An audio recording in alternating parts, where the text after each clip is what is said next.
I know you know who Governor Chris Sununu is. And if you don't know, don't worry about it. But he's the Republican governor of New Hampshire, and he supported Nikki Haley. And while supporting Nikki Haley, he trashed Donald Trump. Let's listen to some of the good stuff that he used to say. He doesn't have the fastball. He doesn't have the energy. I think at one of his last rallies, he's talking about Jesus Christ as Speaker of the House and comparing himself to Nelson Mandela. If he's not on the teleprompter, he goes, it's not the same guy. This is the guy that was blaming Nikki Haley for January 6th and couldn't. If he's off the teleprompter, this is not Donald Trump of 2016, guys. So, I've worked with him very closely. He is not the same guy. This is not Donald Trump. He didn't have a prompter last night. Yeah, look. This guy is nearly 80 years old. Thank you for your 77. service. Yeah, that's nearly 80. We'll do math later. But look, this is not 2016 anymore. He's not on his fastball. And all throughout the early parts of the Republican primary, Chris Sununu went out with his head held high, touting Nikki Haley and saying that she's a wonderful person and Donald Trump is not on his game. But he changed.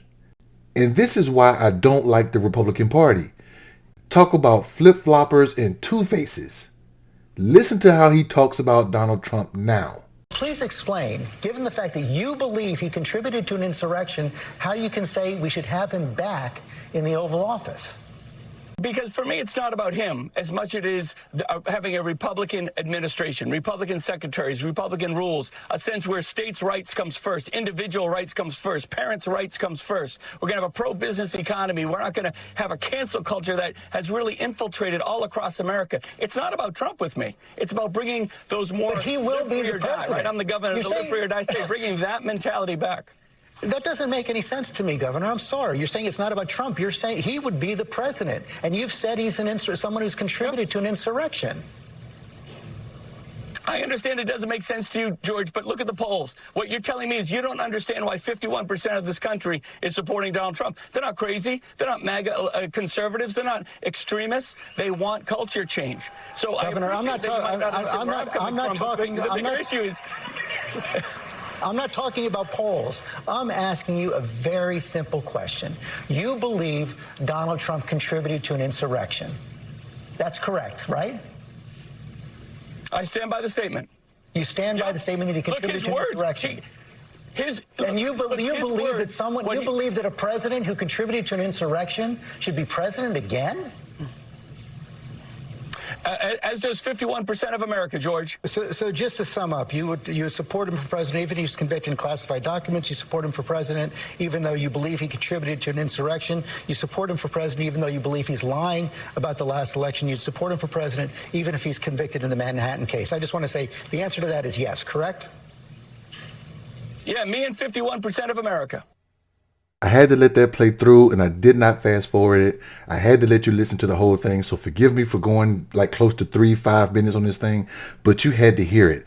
Number one, this speaks to the power of the voters. So for you to sit there and say, I'm not going to vote, I'm not going to support A, B, or C, you're wrong, because that man proved to you how powerful voting is.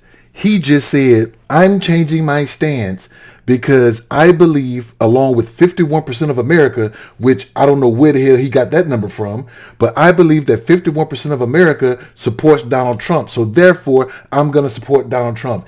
Go back to what Mr. Stephanopoulos said. He said that even though this man is going to be convicted of, he's already been convicted of rape. He's going to be convicted of hush money. He's going to be convicted of stolen documents. He's going to be convicted of causing an insurrection. You're telling me after a man that did all that, you will still support him for president? And that man stood there with a straight face and said, yes, I will support him along with 51% of the American populace. That tells me right now that your vote, you being a part of the political process, is very important, because he's not going with 51% of the voters. He's going with the base of the Republican Party. And the base of the Republican Party is about 31 to 45%.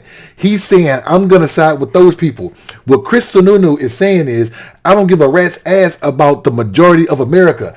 I'm going to go with those people that support Donald Trump in his narrative. After saying all the things he said about Donald Trump a few weeks ago, he's off his rocker, he's losing his step, he's too old, but I still want him in there because he's a president. Then I will have you on a third thing too. Maybe the president is not as powerful as we think he is, because the man wants him in there solely because he's president.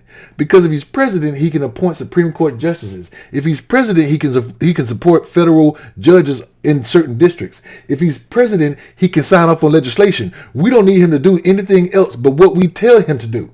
So maybe we can say that about all presidents. And if we can say that about all presidents, then let's look at the presidents and who they have around him. Donald Trump has had multiple people in his administration convicted, gone to jail, or accused of crimes.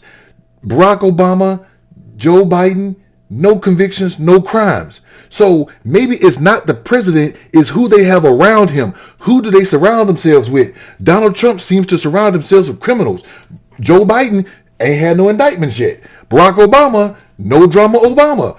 So maybe if presidents are as weak as we think they are, maybe we should judge them based on who they have around them.